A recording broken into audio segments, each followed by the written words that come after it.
All right, so we're going to begin our discussion on the mental disorders or psychiatric conditions. So, one thing to quickly talk about is the idea of mental wellness and mental illness. So, one way that we look at the causes of mental disorders is on the screen here. So, heredity, the major factor. There's congenital factors, accidents, and trauma can also lead to mental disorders when we talk about things like PTSD, as well as physical trauma, where you can have things like traumatic brain injuries that lead to the development of conditions like dementia. So, mental wellness is really defined as the capacity to cope and adjust in a reasonable manner to ongoing stresses of everyday life. Mental illness is the exact opposite of that. It's the inability to cope with stress imposed by modern society, inability to cope with modern life. We often look at these conditions and separate them from most of the other types of medical conditions that we've talked about. But it's important to remember, as I'm sure everyone can attest to, is that psychological pain is very real and does in fact have an impact on our physical health. One thing to preface with this is that the American Psychiatric Association, or the APA, publishes the Diagnostic and Statistical Manual of Mental Disorders. We are currently in the 5th edition. This is the primary way in which mental disorders are classified, and it is the authoritative documentation of what is considered diagnostic criteria for these conditions. Every time a new edition comes out, you might see things combined, things separated together, recategorization of diseases, etc. The main key, though, is that it helps providers have a standardized approach to diagnosing and treating conditions, which makes medical care more standardized across the United States. So, first thing to talk about are learning disorders. These are a little different from every other type of mental disorder that we're going to talk about. So, really, these disorders cause a child to not be able to learn in the same capacity as another equivalent child. These individuals have lower testing scores. They might have difficulties in acquiring skills and knowledge. You'll often see things like writing, reading, etc. are all impacted. Sometimes there's other types of disorders like visual disorders or language disorders can contribute to this problem and almost makes the learning disorder secondary. So sometimes you'll see kids who don't know any better and have trouble reading because they actually have a problem with their eyes. So it's not uncommon to see things like that. Treatment, though, is going to depend on the exact reason why. You know, if you have an individual with hyperactivity disorder, you're going to treat that. You might have to use specialized instructional techniques, which is when things like individualized educational protocols, IEPs, are employed for students. So the first thing we're going to specifically dive into is the autism spectrum disorder. As it says, autism is a spectrum, okay? Primarily, individuals on this spectrum have communication impairments that involve delayed or absent verbal communication and can even have inability to start conversations, often use inappropriate language for the environment. It's not uncommon for them to not have age-appropriate play activities. And all of that really leads to the primary symptoms you're seeing on the screen. As we've come to recognize in more recent years, autism is very individualized and wide-ranging. There's so many different potential underlying mechanisms to cause it. We know things like maternal pregnancy, with things like rubella, encephalitis, even the flu, are all predisposing for the fetus to become a child that actually develops autism.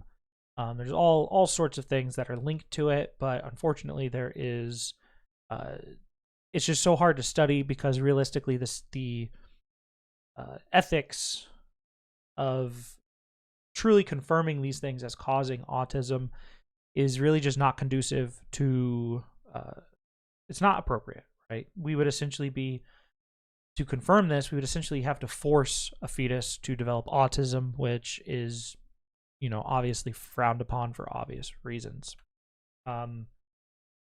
We'll see a couple things that since the publishing of our book, which is where these slides come from, we'll see things that are also now considered, you know, adjacent to autism or are actually now classified as part of autism itself. So first one of those is Asperger's syndrome.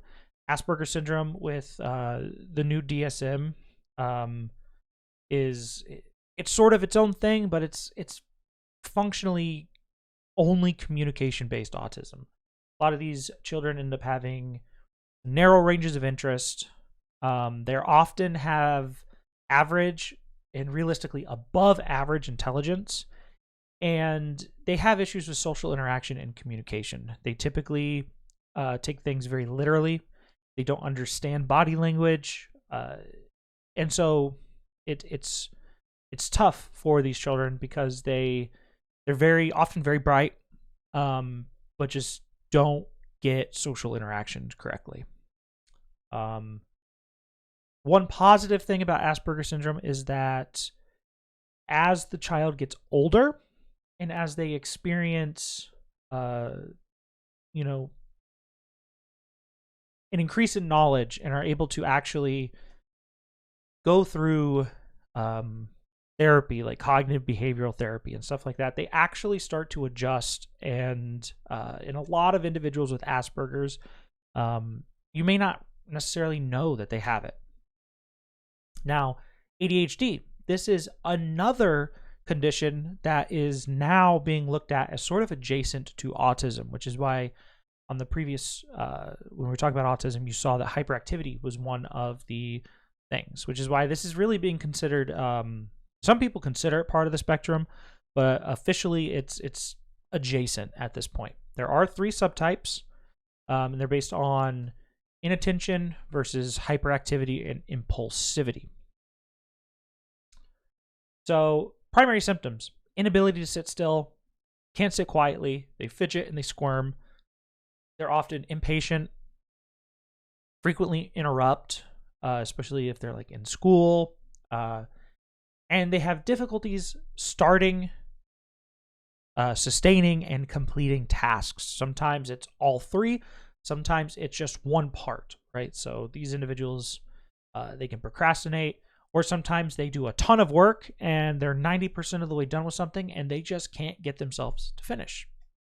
It's important to remember, though, that a lot of people, when we look at ADHD, we say, oh, yeah, that sounds familiar. You know, I think my sibling has that, or I have that.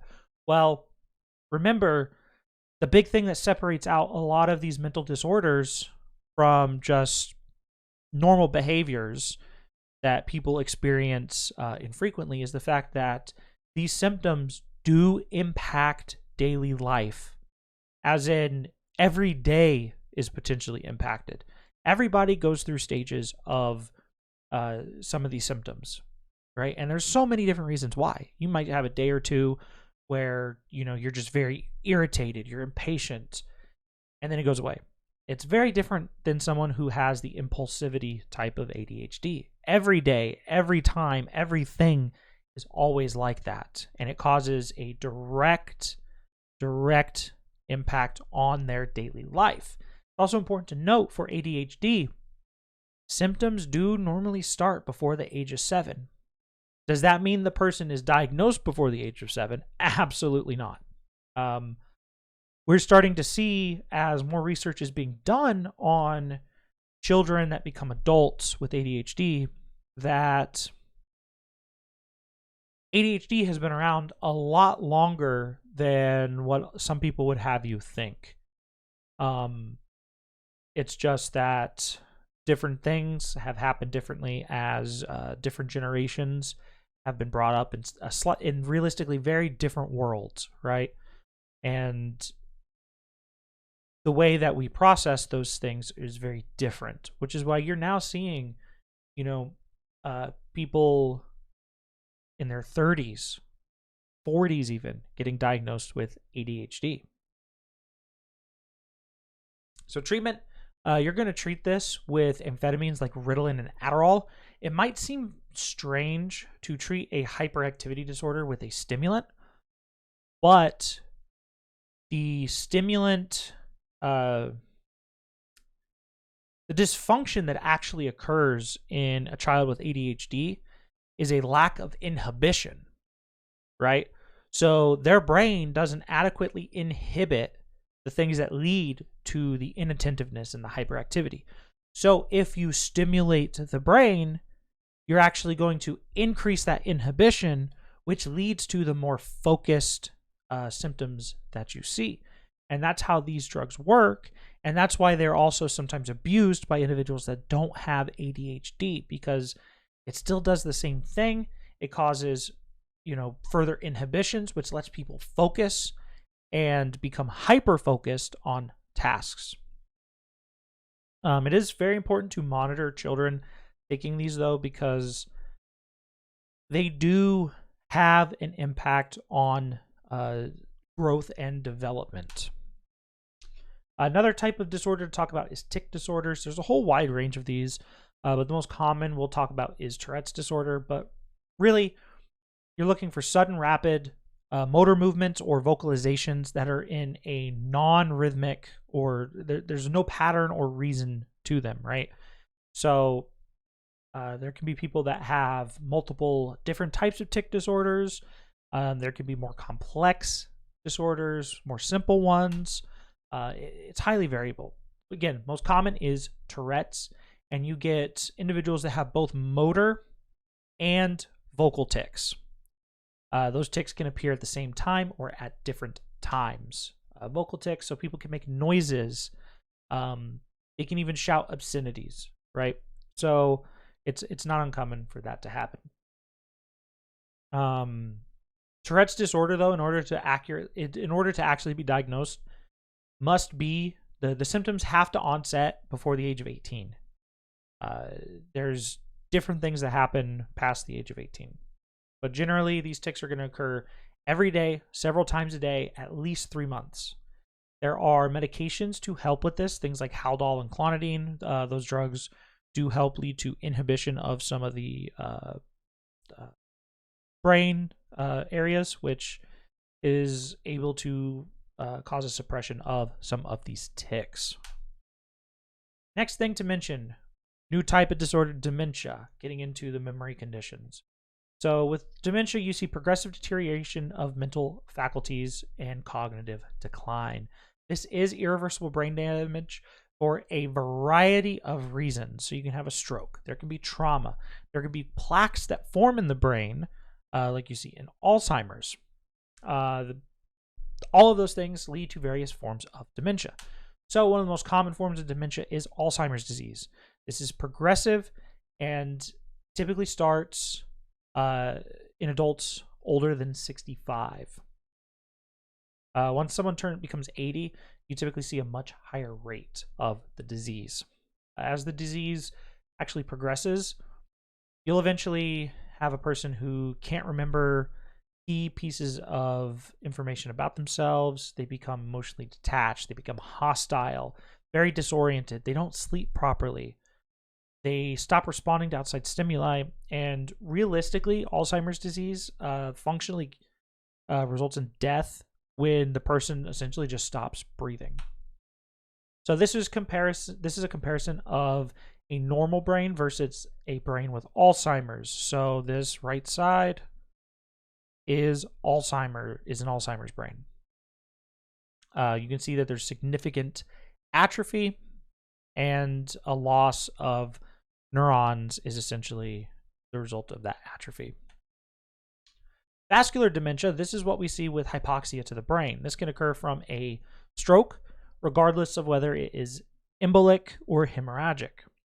You can also have very narrowed and stenosed arteries as a cause as well without a thrombus or emboli involving it. Important to remember with these strokes and reduced blood flows in general, you have different symptoms based on the location that is impacted. So what you're seeing with these numbers on the brain, these are something called Brodmann's areas. These Brodmann areas have been shown to be associated with different functions of the brain. So for instance, areas 18, 19, and the blue outlined primary visual area are all for vision, right? Areas 1, 3, 2, and 43 are your postcentral gyrus, which is your primary sensory, whereas just before it is your primary motor area and the precentral gyrus. This is Brodmann's area 4. You then have what's called premotor areas like 6, 8. There's Broca's area, which is 44, which is motor for speech function. And then you have an area called Wernicke's area, which is not actually shown on here, which I believe is Brodmann's area 46. It's in the temporal lobe, and it is the actual processing of speech. So if an individual has damage to Broca's area, they literally can't move their mouth to speak. But if they have an issue with Wernicke's area, they have a problem with comprehension of what they're saying. So they can speak words just fine, but the words don't necessarily make any sense. It's rather interesting. Vascular dementia, drug therapy, like we've already talked about, circulatory system chapters. You use your things like warfarin, your baby 81 milligram a day aspirin, and Plavix, which is another antiplatelet medication. Dementia caused by head trauma. This has become a lot more of a popular discussion, especially when we're talking about CTE or chronic traumatic encephalopathy related to sport. You know, we talk about the NFL, even sports that aren't necessarily thought of for head trauma, but things like soccer, volleyball, where you take multiple subconcussive impacts. That's on, kind of one end of this.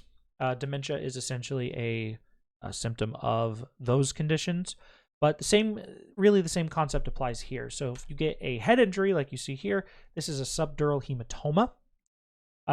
You get a essentially collection of blood that coagulates under the dura. It compresses the brain. If it's large enough, it can be fatal. These are diagnosed, though, with CT and MRI. Treatment, though, in more extreme cases, they will open up the skull and try to relieve pressure on the brain so that the side of the brain that's affected does not herniate across falx cerebri.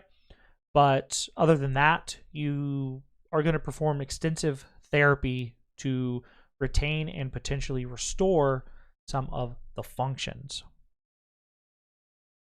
Another common thing to talk about is drugs of abuse, and we're just going to mention this really quickly.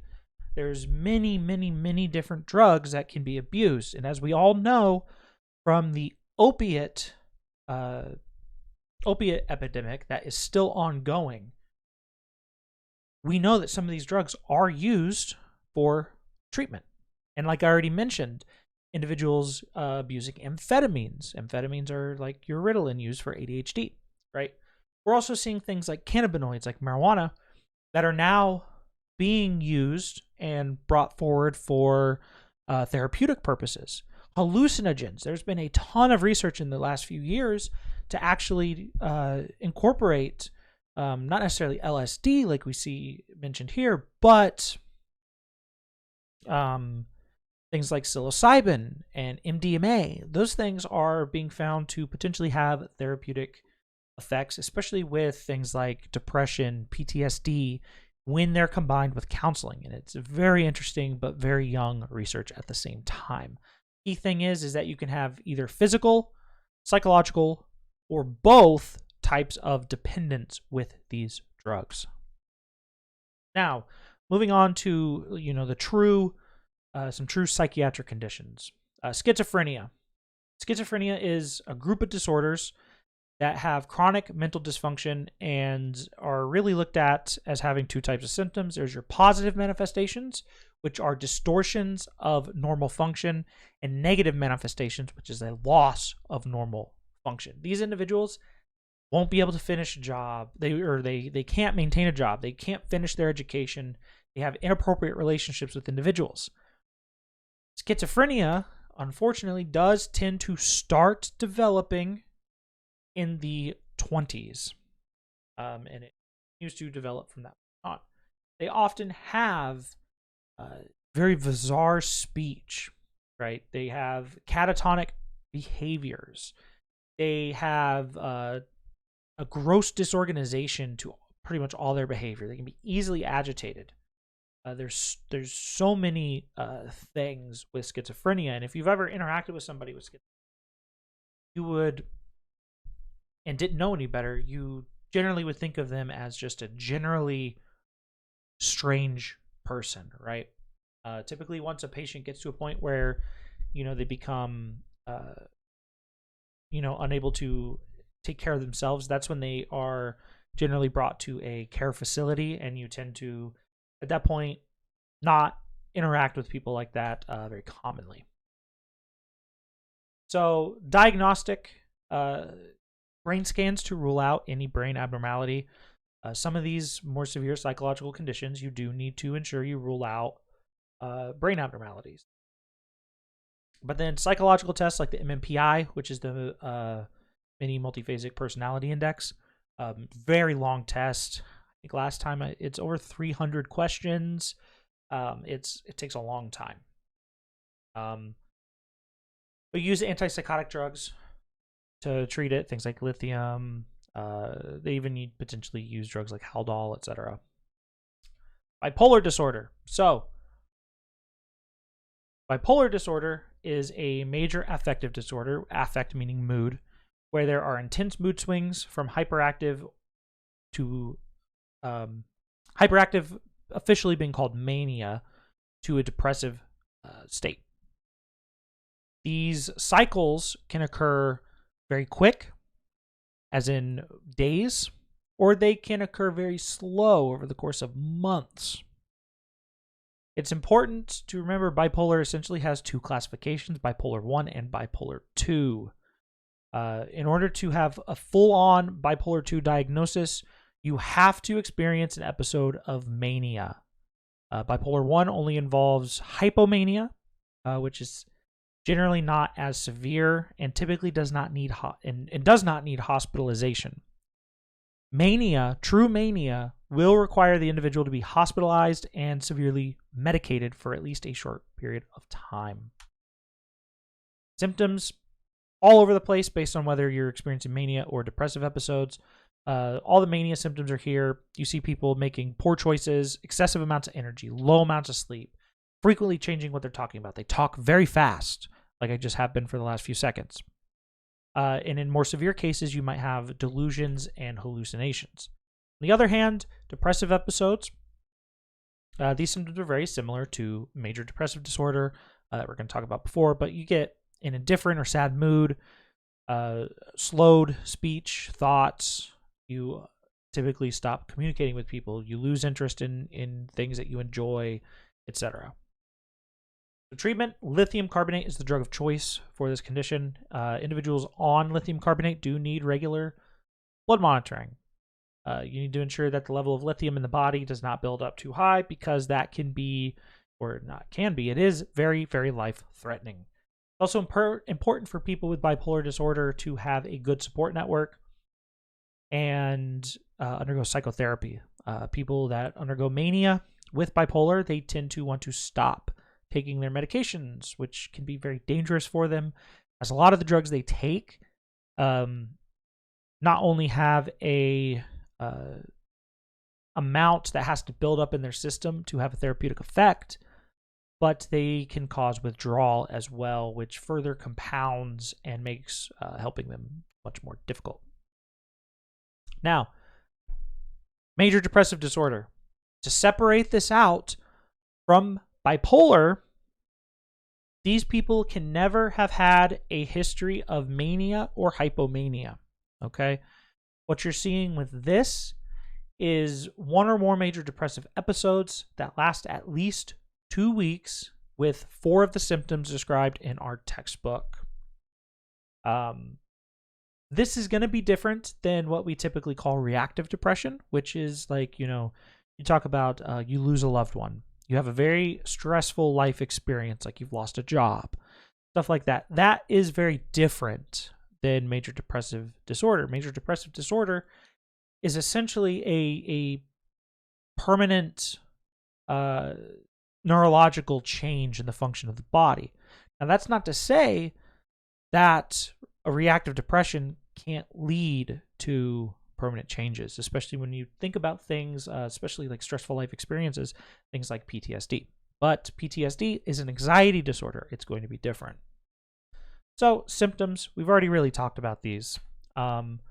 Treatment of MDD, you need drug therapy combined with psychotherapy, things like cognitive behavioral therapy. In more severe medication-resistant forms, you need to have electroconvulsive therapy. They often show electroconvulsive therapy in movies and TV shows as this like massive barbaric type thing where they shock people and it looks like they have seizures and blah blah blah, but it's not that violent, it's not that insane. There's good results for treatment-resistant depression with ECT. And another major part, though, is a support network and education of both the patient and their support network. One very interesting thing to mention, though, real quickly, before we move on to anxiety disorders, is that individuals that start taking antidepressants with major depressive disorder, there's a chance that they actually end up swinging into a manic episode. That is because they were incorrectly diagnosed, because they never had, or there was never a documented episode of hypomania or mania, which, remember, is a key difference in treating these people. And that is why when you look at treatment of bipolar disorder, you don't see the same type of drugs being used, because they can cause mania. One thing you'll find from the treatment of major depressive disorder is a lot of the drugs list the side effect of increased suicidal thoughts. And that actually has to do with depression's symptoms. So remember, depression often has symptoms like a loss of concentration. You're going to have the inability to essentially come up with a plan and carry out that plan, right? So when you talk about if somebody's a high risk for suicide, you're looking at if they have a plan and they have the means to carry out the plan. Individuals with MDD, they don't have the ability to kind of put that plan together properly and carry it out. Sometimes, though, once you start treatment for these people, that avolition has now been removed. They can now put those pieces together and they can now pursue suicide, which is why it is so important to educate these people and for them to go through psychotherapy as well, so that those warning signs are potentially identified. Now, anxiety disorders. As a group, anxiety disorders are the most normal, or I guess normal is a good word, most normal, most common mental health problem in all of the United States. It's important to remember, anxiety is both good and bad. Okay? It's normal to feel anxiety before you take a test. It's normal to feel anxiety before, let's say you're going on a big trip and you're worried that you're not going to wake up for your alarm, things like that. You've got kids, they get anxious waiting for, Santa Claus on Christmas Eve. But an anxiety disorder is when, again, that anxiety actually interferes with daily life. So generally we classify these into 4 different types. There's generalized GAD and panic disorder. There's a phobic disorder, and there's obsessive compulsive disorder. Generalized anxiety and panic disorder, we can kind of throw those guys together. Generalized anxiety disorder, though, these are your patient who are anxious about just about anything. Anything can make them anxious. Panic disorder is if you have 4 panic attacks within a month's time period, or an individual that has a panic attack and develops anxiety about having another panic attack that ironically potentially causes them to have another panic attack. It's a very ironic type situation, unfortunately. So symptoms of both of these conditions, very similar. You're going to get derealization, palpitations, rapid pulses, pounding heart rate, sweating, trembling, chest pain, dizziness, inability to sleep. There might even be nightmares.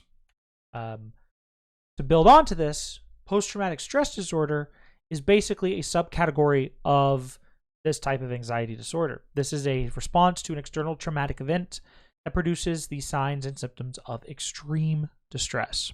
These are typically caused by other human actions or related to events like natural disasters that the person has been involved in. Though it is important to note that when another human performs an action against another human that is traumatic, that tends to result in developing PTSD at a much higher rate than things like natural disasters. These individuals have painful recollections, nightmares. They can't sleep because they don't want the nightmares. They're often irritable. People with PTSD will do everything they can to avoid being reminded of that event. Sometimes these symptoms don't even necessarily start near to when the event happened. They can occur 6 months to a year after. Sometimes people are in these you talk about like war.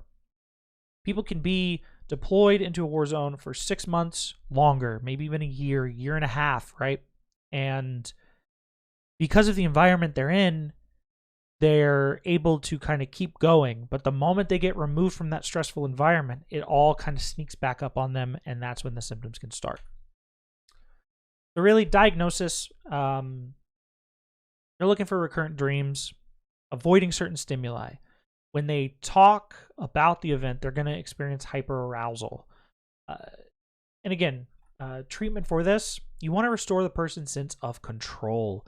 And this is where cognitive behavioral training, cognitive behavioral therapy, like I've talked about, is important, because the whole idea is you want to reframe the way the person thinks about what happened and turn that into a positive coping behavior, right? So some people with PTSD, for instance, they might turn to things like alcohol to help self-medicate. In fact, men are much more likely to self-medicate than women, which is why you typically see things like stereotypical stories of, like a Vietnam War veteran who became an alcoholic, and it's very sad, but that was the only thing that they could do, especially when you look at that generation of men.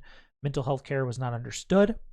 PTSD was, generally thought of as battlefield fatigue, essentially, which is, in a way, sort of true, but it goes well beyond that. Cognitive behavioral therapy helps the person reframe what's going on and take positive steps towards taking back control of their own lives. So, moving on, somatoform disorders. These are where someone experiences physical symptoms without an underlying organic cause. So, we cannot find a reason physiologically or anatomically why a person actually has symptoms of certain diseases. These symptoms are real. Okay? They are very, very real. Okay? They're not faked. On the other hand, we have things called fictitious disorders. They're the exact opposite of a somatoform disorder. We're not really going to talk about those much, but the idea of a fictitious disorder is that the person is faking symptoms for personal or emotional gain. That's things like Munchausen syndrome, for instance. They're looking for attention. Malingering is another one where a person often is You could have someone who got into a car accident and they don't have any back pain or neck pain, but now they're saying, "Oh, I'm so disabled, I can't go to work," things like that, and they're faking for that. Well, believe it or not, we do have ways to prove malingering, especially in people that don't know how we prove it. On the other hand, there's somatization disorder, which is pretty much the primary thing we're going to talk about here. A lot of these patients experience pain that doesn't go away, doesn't change with anything, and just recurs with no underlying clinical basis. They often have like GI symptoms, pain symptoms anywhere in the body, a sexual or reproductive symptom, a neurological symptom, but there's no clinical basis for any of these symptoms. Because again, this is a somatization disorder. These are real symptoms, though. It's incredibly fascinating because you talk about the idea that psychiatric disorders are occurring in the neurological system of the body, but present in very different ways. But it's still the neurologic system of the body. And it realistically is one of the two ways, alongside the endocrine system, in which we signal just about every other type of cell in the body. So treatment, big time, is psychotherapy. You want the person to work through the issue. Unfortunately, prognosis, very, very poor. They're very chronic. Rarely is there a complete remission. Sometimes you can get people to have some temporary success with treatment here and there, but generally very poor. Patients like this, it's very tough to work with them. You have to spend a lot of time talking to them, explaining what's going on, and a lot of patients just don't have the medical understanding to realize that when they're with a good provider, that provider is not saying that it's made up. We're just saying that we have no diagnostic test telling us what's actually wrong. It doesn't mean the symptoms are fake. On the other hand, there are very poor providers out there that when they see a patient with this condition, it's immediately, "Oh, that's all in your head." And I have firsthand witnessed other providers say this to a patient when in reality, it's not all in their head. They are experiencing the symptoms. Now, next is conversion disorder. We used to term this hysteria, but we've done away with the term hysteria because of the negative implications that it has and expanded the idea of it. This is realistically sort of related to anxiety. It becomes a defense mechanism where the person experiences stress and they experience symptoms related to the anxiety. So they might have clinically significant social and occupational functioning present, but major symptomatology that demands potential prompt attention. You can see things like tics, paralysis, oversensitivity to pain, speech disturbances, physical symptoms, etc. Again, all of these are real. These are real symptoms that the patient's experiencing, right? There are even more extreme cases where patients have things like anxiety attacks, and the body ends up essentially going into a tonic-clonic seizure, right? So you get extreme shaking. You can have absent seizures, but they're not true seizures because the brain activity is normal. Again, this is another very fascinating condition because a lot of the types of symptoms that we see for these patients are real. There's stories of individuals that have experienced a severely a traumatic event and suddenly they can't move their arm, but EMG testing shows all the nerves in their arm are fully intact. It's incredibly interesting. Treatment, though, complete examination, just like our other somatization disorder. You got to rule out other stuff. Luckily, though, for conversion disorder, this does tend to resolve on its own, but recurrence is common, which is why avoiding stress and psychotherapy are very important. All right, so insomnia. So moving on to sleep disorders. So this is difficulty falling and staying asleep. These people have poor sleep. They feel physically and mentally tired, groggy, anxious, etc. Causes are typically other medical problems, time zone change. So you can have so-called jet lag or shift work syndromes, where people are not working at consistent times a day. You've changed time zones. High altitudes can also cause it. Excess stimulants can also cause it as well. So diagnosis, you're going to want to do a sleep study ultimately, but the patient needs to complain of the symptoms for at least a month, and it's going to have to interfere with normal occupational, social, daily life has to be impacted. Like, again, that's a theme that you should see with all of the conditions that we're talking about. So treatment, identify and remove what's causing the problem. Dark, quiet environments are also really good. Keeping regular sleep schedules, eliminating noise and disruptions. A lot of people find lots of great success for only going into their bedroom to sleep, as well as a regular time for bed and arise. One other big thing that you'll see me talk about in the Wellness Wednesdays is the use of naturally occurring blue light from the sun in the morning. To avoid repeating all the information within that post, the idea is that we can kind of kickstart our brain's normal processes in the morning time to help further cement the idea that we're waking up as the sun rises, because our brain is highly reactive via specialized cells called melanopsin ganglion cells in the eye, highly reactive to that blue light. That's also one of the theories why people talk about watching TV, looking at your phone, etc. at night as you're getting ready for bed is typically a bad thing. Now, how much of that's down to the blue light is a different story, because you have entertainment from TV, you have entertainment from your phone, from your computer, etc. That keeps your brain functioning and going well. That's probably the bigger thing with using your phone or TV, in the hour before bed. That's why a lot of people recommend things like books or like e-readers that do not have a backlight to them. You'll also see talk of red light therapy for helping with sleep. So if you use red lights later in the day, if you'll notice sunsets, typically much redder sky.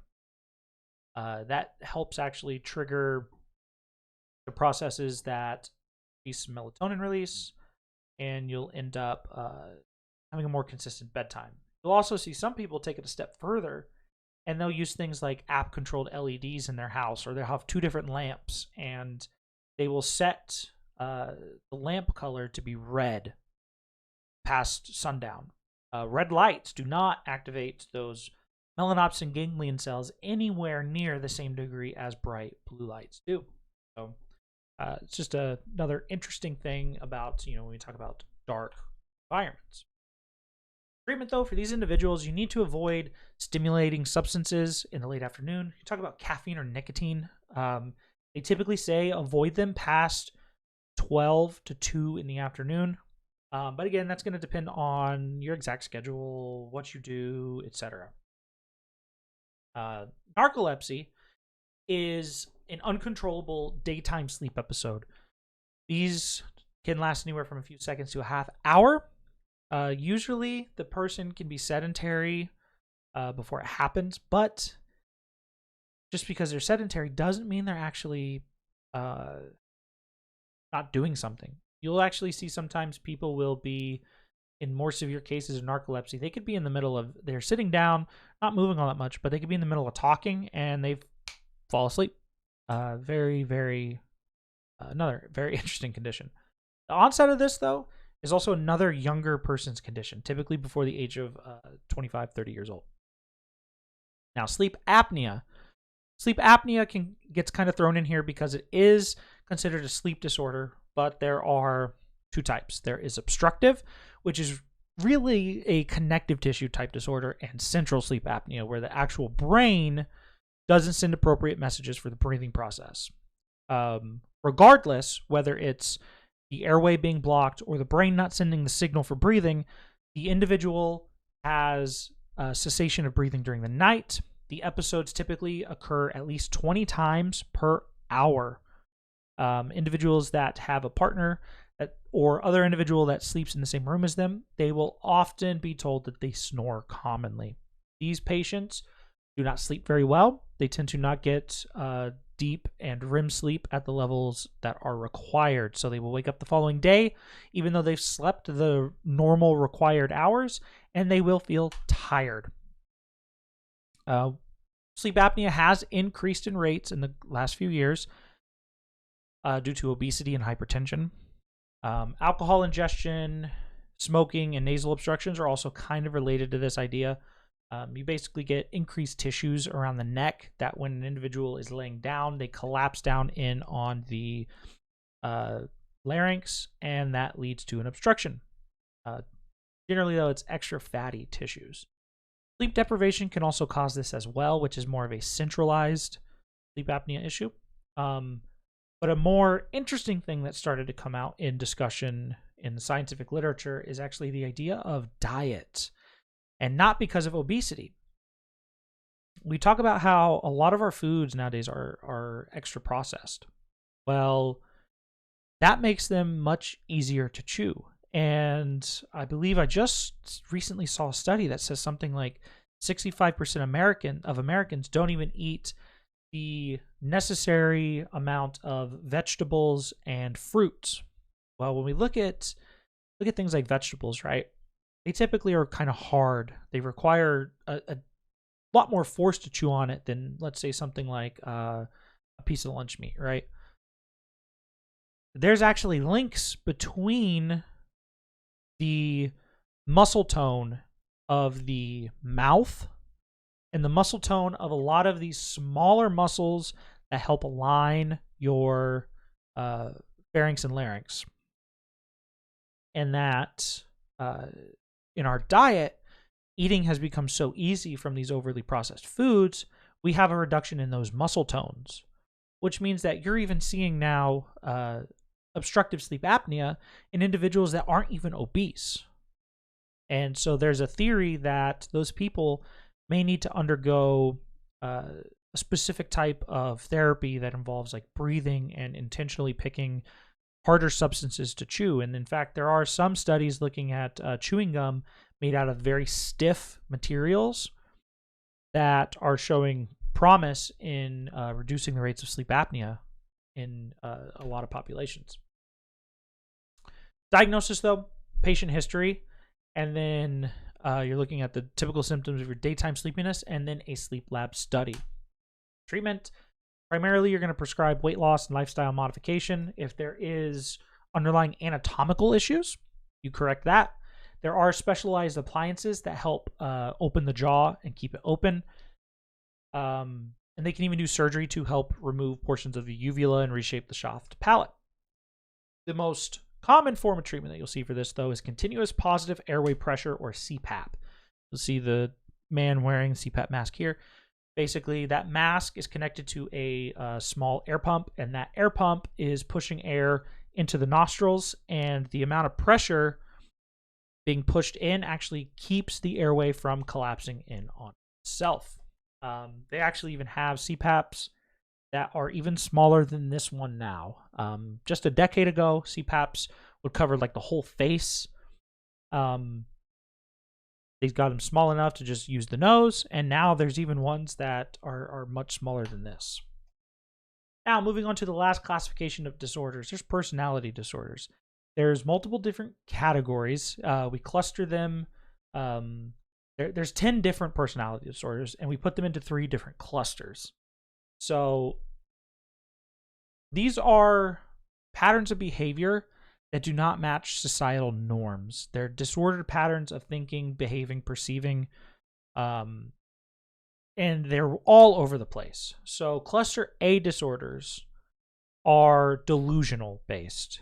and must be distinguished from other psychotic disorders, particularly things like schizophrenia. People can have schizophrenia with some of these conditions, though. So paranoid personality disorder, these people have issues with trust to a point where it's pathologic. Schizoid personality disorders often lack emotions, including pleasure and pain. And schizotypal personality disorders have problems with social relationships. Unlike schizophrenia, though, schizotypal personality disorders, the individuals have what's called ideas of reference. They're often superstitious and preoccupied with paranoid phenomena. Cluster B, antisocial personality disorder. These individuals are what is often, referred to in the media, in movies, books, etc., as psychopaths.